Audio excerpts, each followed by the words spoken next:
எல்லாரும் சொல்ற மாதிரி காட் நம்ம எல்லாரையுமே நேசிக்கிறாரு தான். ஆனா இன்னொரு முக்கியமான விஷயத்த எல்லாரும் சொல்றது இல்ல.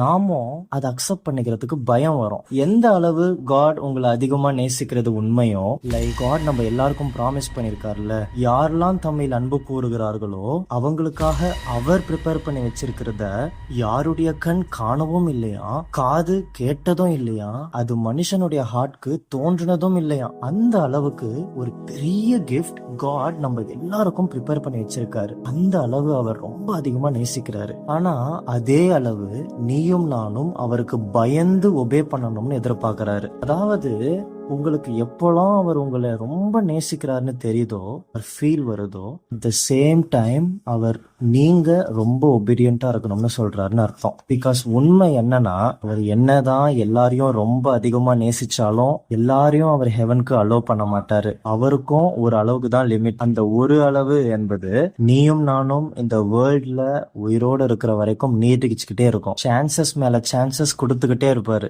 இதுல இருந்து நம்ம நல்லா தெரிஞ்சுக்கலாம், நீயும் நானும் கண்டிப்பா இந்த உலகத்துல வாழ்ந்தே ஆகணும். ஒரு நாளும் மறிக்க போறேன் அப்படின்னு ராங் டிசிஷன் எடுக்கவே கூடாது. அப்புறம் காட் நீ யாருன்னே எனக்கு தெரியாதுன்னு சொல்றாரு. பட் நான் எவ்வளவோ ட்ரை பண்ணிட்டேன், காட்க்கு ஒபே பண்ணவே முடியல அப்படின்னு நீங்க சொல்றீங்க அப்படின்னா, இந்த பிளேஸ்ல ஒரு உண்மையை சொல்லணும்னு ஆசைப்படுறேன். காட்க்கு பயப்படாம உங்களால அவருக்கு ஒபீடியண்டா இருக்கவே முடியாது. அவர் ரொம்ப ஸ்ட்ரிக்ட், ரொம்ப ஹோலி, ரொம்ப ஜென்யூன். தப்பு பண்ணிட்டு லெத்தார்ஜிக்கா இருந்தா அவர் ஒத்துக்கவே மாட்டாரு, மறக்கவும் மாட்டாரு.